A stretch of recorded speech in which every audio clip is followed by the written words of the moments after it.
عرب کی دھوپ، تپتا ہوا ریگستان اور دوپہر کا وقت، ساری قیامتیں ایک ساتھ جمع ہو گئی تھیں۔ قافلے والے پیاس کی شدت سے جاں بلب تھے۔ انہیں یقین ہو چلا تھا کہ اب وہ چند گھڑی کے مہمان ہیں۔ اسی عالم میں انہیں بہت دور ایک پہاڑ کے دامن سے گزرتے ہوئے چند ناقہ سوار نظر آئے۔ سردار قافلہ نے کہا، اونٹوں کی رفتار بتا رہی ہے کہ یہ حجاز کے نخلستان سے آ رہے ہیں۔ جانے کیوں میرا دل گواہی دے رہا ہے کہ لوگ ہماری بجھی ہوئی زندگی کی امیدگاہ بن کر طلوع ہوئے ہیں۔ اپنی بکھری ہوئی قوتوں کو سمیٹ کر انہیں آواز دو، شاید ہماری چارہ گری انہی کے ہاتھ پر مقدر ہو گئی ہو۔ اپنے سردار کے حکم کے مطابق قافلے کے تمام چھوٹے بڑے افراد نے ایک ساتھ انہیں بلند آواز سے پکارا۔ خوش نصیب کے سلطان حجاز کے گوش مبارک تک یہ آواز پہنچ گئی۔ سردار دوست مدار نے اپنے صحابہ سے ارشاد فرمایا،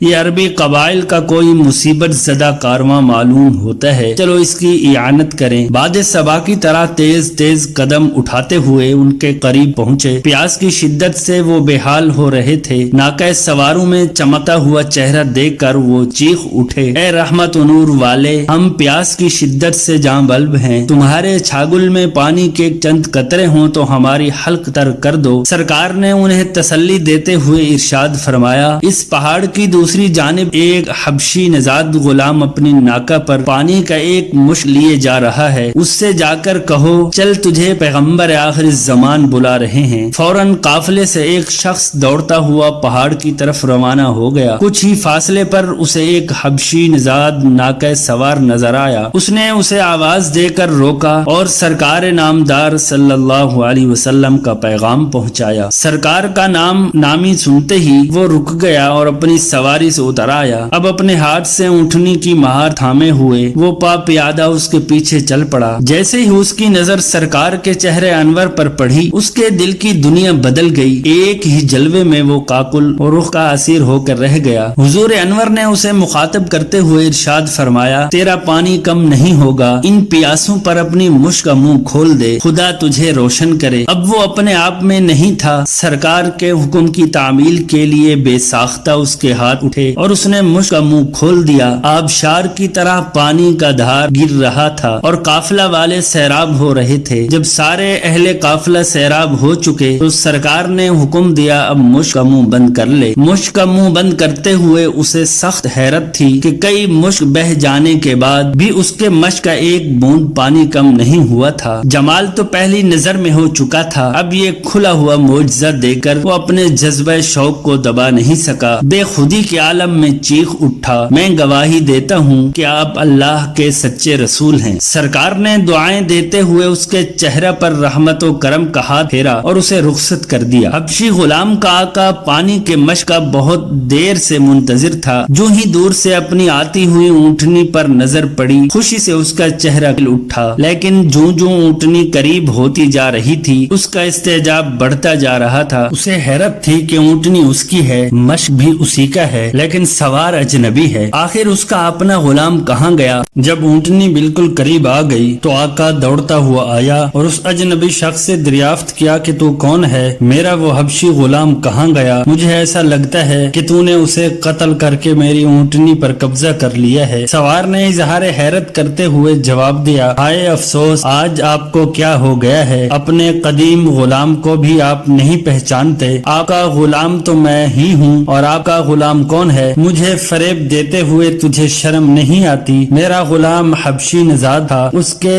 چہرے پر یہ سفید نور کہاں تھا؟ اب جو آئینے میں اس نے چہرہ دیکھا تو عالم بے خودی میں رقص کرنے لگا۔ جذبات کی والہانہ وارفتگی میں سرشار ہو کر اس نے اپنے آقا سے کہا، یقین کرو میں ہی تمہارا وہ غلام ہوں، اعتبار نہ ہو تو مجھ سے اپنے گھر کے سارے حالات پوچھ لو۔ رہ گئی میرے چہرے کی چاندنی تو یہ برکت ہے نخلستان عرب کے اس پیغمبر کی جس کے چہرہ زیبا کا عکس دل ہی کو نہیں چہرے کو بھی روشن کر دیتا ہے۔ آج نور کے اس ساگر نے نہا کر آ رہا ہوں، پہاڑ کی وادی میں ان کی زیارت سے شاد کام ہو۔ دم رخصت انہوں نے اپنے نورانی ہاتھ میرے چہرے پر مس کر دیے تھے، اس کی برکت ہے کہ میرے چہرے کی سیاہی چمکتی ہوئی سفیدی میں بدل گئی۔ آقا نے یہ کیفیت معلوم کر کے غلام کی پیشانی چوم لی اور وہ بھی دولت ایمان سے مالا مال ہو گیا۔